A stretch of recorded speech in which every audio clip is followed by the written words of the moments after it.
Right, I'm going to get this out there right at the start of the episode so that I don't get any hilarious comments. See all that? Not tried to paint my nails really badly. Been painting the bathroom. That's why there wasn't an episode out on Saturday. Okay?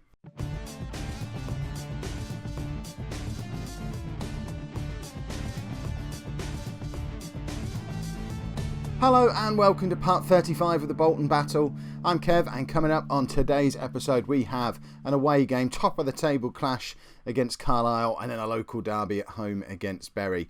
There's not been a huge amount of games played since you were last with me. I'm going to say that was because I wanted the top of the table clash in the local derby, and it's nothing to do with the fact that this is E3 week and my gaming time outside of doing videos and doing E3 stuff is quite limited, and there might not be a huge gap between episodes this week.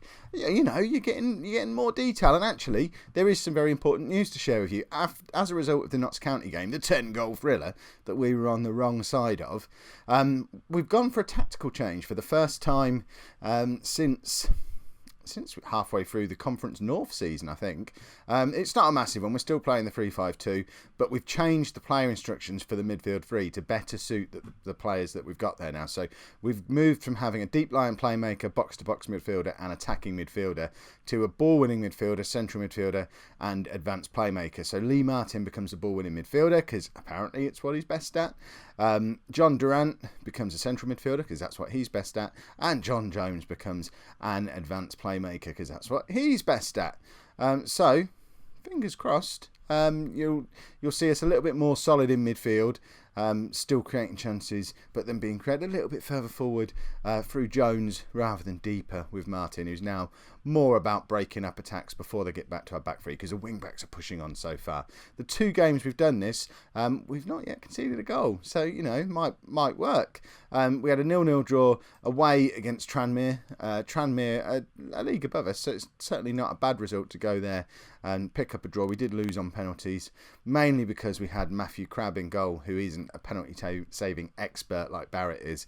But then we did win 1-0 at home to other local rivals, Wigan. So it seems to be working so far. Cue us conceding about 8 goals over these two games today, probably, and it's back to the drawing board again. So the team for the first of today's two games, away against second place Carlisle. In goal we have Barrett, back three of Del Campo, Wesley and Mr Beige. White and Alonso are the wing backs. Glenn Jennings is now fit-ish. He's going to be back to fully fitness in 4 days' time. Fully fitness. Interesting.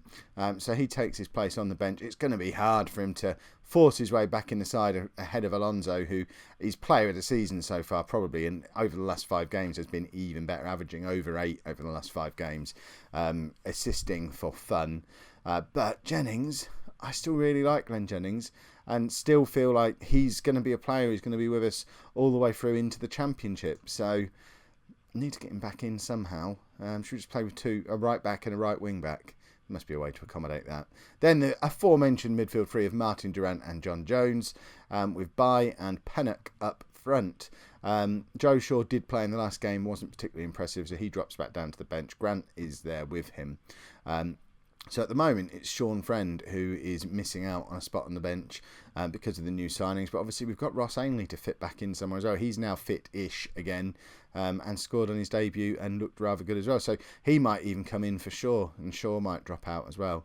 We shall see how things develop. So let's get into today's game. Hopefully, as I say, you'll see less of teams just sort of cutting through our middle, which happened a little bit with the old tactic, with a box-to-box midfielder who's pushing on, an attacking midfielder really pushing on, and a deep line playmaker on a support instruction who's basically just there to get the attack started rather than breaking anything up. We weren't offering any protection to the back three, and when the two wide players were pushing on, it was very much a back three, and we got caught out quite a lot, as I'm sure you're all aware. People have been telling me to do this for ages.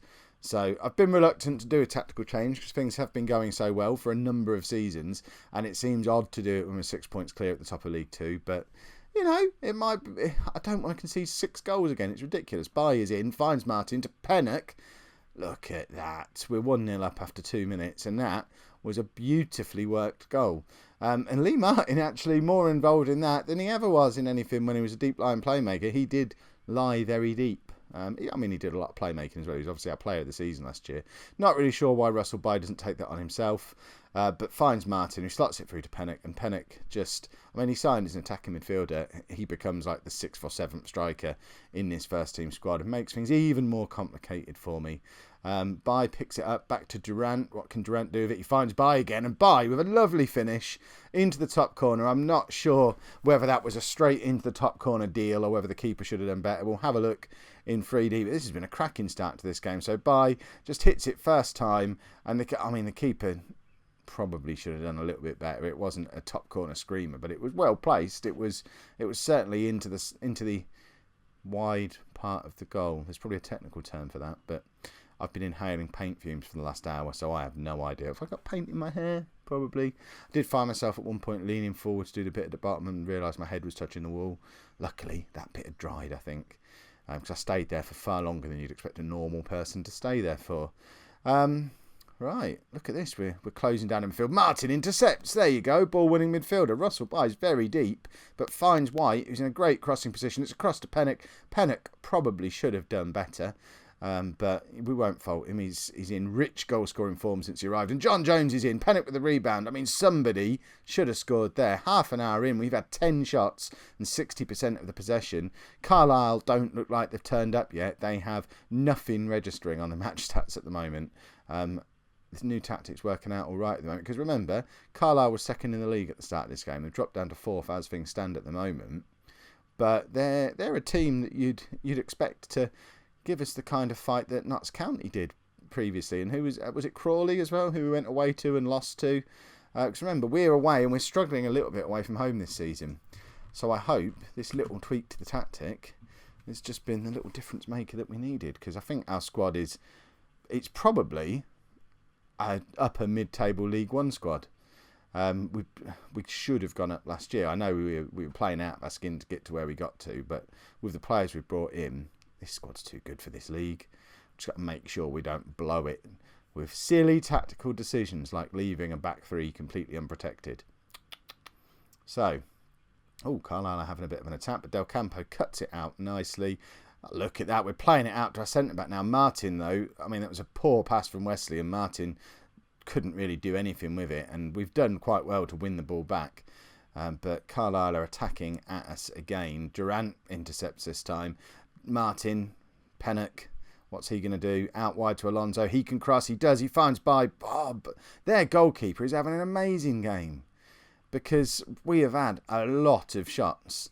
Although only one of them's showing up as a clear-cut chance. But like that Russell Bye one, you'd expect him to score that 9 times out of 10. And the keeper did really well. Right, substitution time. What's that doing there? We don't need that nonsense. Right, Wesley can come off for Albinson. Just because I like having the skipper involved. Russell Bye's not having the best of games, is he? We'll bring Grant on for him. I'm tempted to try Joe Shaw, but Grant's in good form at the moment, and he's not ever done anything wrong to justify losing his place, other than he picks up injuries at important times when he just breaks into the team, starts scoring goals a bit more consistently, and then he gets himself a knock, and he's out for a little while. Which is a shame. Right, have we got anyone yet? We've got Booth can come on for Tom White. There you go. Let's see, we've got backup wing backs on there as well. The squad is lovely and deep these days. And, you can tell I'm gushing. I'm really happy with this performance. We've played very well today, and I like it very much. Right, Martin, that was a poor pass out to Alonso. And we've given Carlisle an opportunity to attack at us here. They've taken all the sting out their attack there, which was very odd. But they're running past us again. Someone needs to get a tackle in. We've left an unmarked player out wide, and feels a bit like we've gifted them that. We weren't getting the tackle in midfield. Alonso was well out of position. There's no one covering for that cross coming in, and I'm not blaming anyone who was on the end defending that cross because it was a really well placed cross, but it never should have got to the point where they were able to get the cross in. So there's still a little bit of work to do. Perhaps I shouldn't have my wing backs on attack away from home. Perhaps they should be on support maybe. If we throw this away now, I'm going to be rather upset. Right, Durant, just keep hold of the ball now, lads. Let's not do anything silly. Martin finds Alonso. Get a cross in. Let's have another goal. Martin to Durant again. Somebody, I mean, this is, actually, let's not get excited. Let's just keep hold of the ball. Why play an aerial ball to Booth there when he's got a man basically stood on him? We just need to get hold of the ball. And we were hanging on a little bit towards the end there, and it shouldn't have got to that point. Bottom line, though, we've beaten the second place team. We're now 7 points clear at the top, going into a local derby in a couple of days' time against Bury, who are another team who are pushing for a playoff spot this season. So they're all big games at the moment. So a couple of changes going into the Bury game. Bury are a team who always seem to beat us. Keep an eye on their fella called Diop. He always scores against us. We've made a couple of changes. Where are we? Gooden, he came in for John Jones. Let's hope he is, and Shaw comes in for whoever was up front in the last game. What's his face? Pennock. There you go. I can't remember any of the new guys' names yet. Pennock, just not quite fit enough. And I wanted to get Russell Bye back up playing as a poacher because everyone knows that's where he does his best. And I wanted to show you lot Joe Shaw because some of you might remember him, and that pleases me. Right, Ainley is not going to play because we've got loads of strikers. I don't care about Bury's manager. He's the one who's going to score probably a couple of goals against us. He always does. So we just have to neutralise him. That's the plan.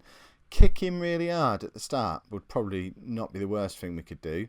I'm hoping the experience of Joe Shaw alongside Russell Bye will lead to a goal fest today. With Gooden in behind him, just offering something a little bit different. See if Finlay Gooden can play as an advanced playmaker. Because that'd be nice. Shaw should have done better with a header there, maybe. Durant finds Martin. Look at this quick passing from us. And Shaw, why didn't he score there? I mean, that is as good a chance as he's ever likely to get in a Bolton shirt. And if he's not going to score them, he's not the man for us. Did he score that one, though? That was probably a better chance, wasn't it? Probably spoke a touch too soon. Although Russell Bye is probably going to be a little bit frustrated that it was basically taken off the end of his toe. But it was rebound from his initial shot. So if he'd just scored the first time like he's supposed to, look, there's an argument that was over the line. But then Shaw nicks it off him completely. And who cares, because we're 1-0 up against a local rival who always beat us. Let's just keep this going. Lee Martin, by the way, now the captain. Well, he's always been the vice-captain, captaining the side while Albinson isn't being picked. And I like Lee Martin as captain. He came in when we were down in the conference as a bit of a speculative punt, having played really well against us in the Conference North playoff semi-final. What was it, the final? For Macclesfield, I think we signed him from. So we spent actual cash money on him, and he's still around 4 years on. So I'm going to put that one down as a good signing. He might be the most expensive player we've bought, actually, which again is fine because he's been awesome. Their player intercepted that by magic. I don't see how the ball didn't make it past him there. That was ridiculous. Right, let's have we haven't looked at the stats yet. So we've had the 2 clear-cut chances. Obviously, one of them is the one that Joe Shaw missed. He then did score the other one, so we'll probably let him off. We've only had 3 shots on target, though, out of 13 shots. So we're not firing the way we normally do today. But Shaw picks the ball up here. Can we get a break on that? It was incredibly slow to get started, but we are keeping the ball nicely as we do it. And we just forget fast counter-attack, and we're just passing it through them. And Shaw should have had a hat-trick today, and he's only got one. Do we like Joe Shaw? Let me know in the comments. Martin should score here. Cannons it into the crossbar. I tell you what, he's getting into some advanced positions playing as a ball-winning midfielder. Perhaps all these years I've misunderstood what a ball-winning midfielder is, because he seems to be everywhere at the moment, more so than Durant was as a box-to-box midfielder. Baffle him.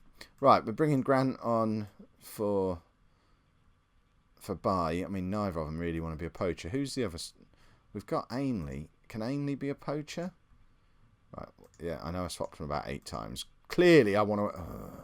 Right, Ainley, are you... Yes, he's quick. Right, we're going to show you Ross Ainley, because you haven't met Ross Ainley yet.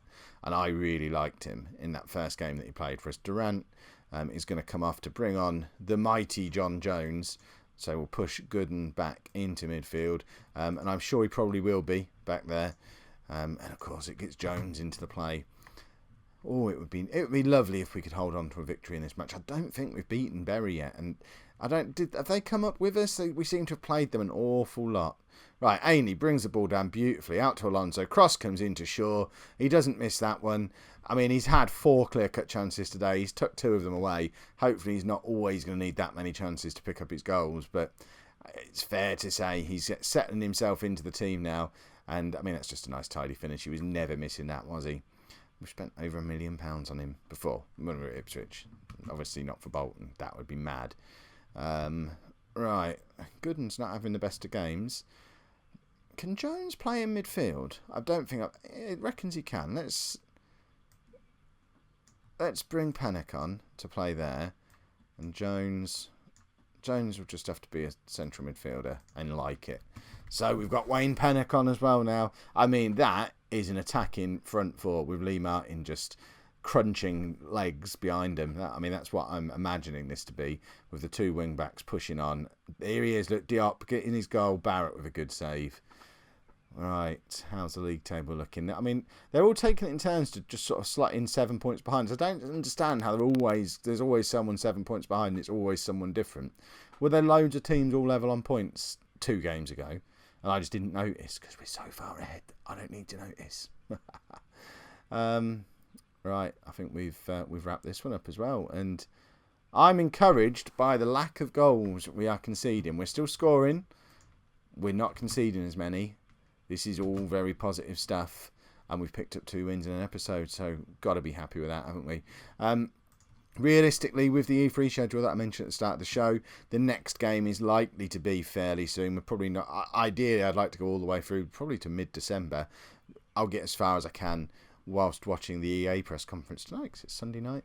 And we'll see where we get to, eh? It might just be around here somewhere. Hopefully you'll forgive me. Let me know in the comments, would you rather I did a few close together like that, or had a day off on Monday or Tuesday?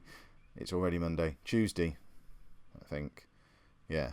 Anyway, if you've enjoyed today's episode, make sure you pop a like on there for me. Subscribe to the channel if you'd like to see more. And thank you very much for watching.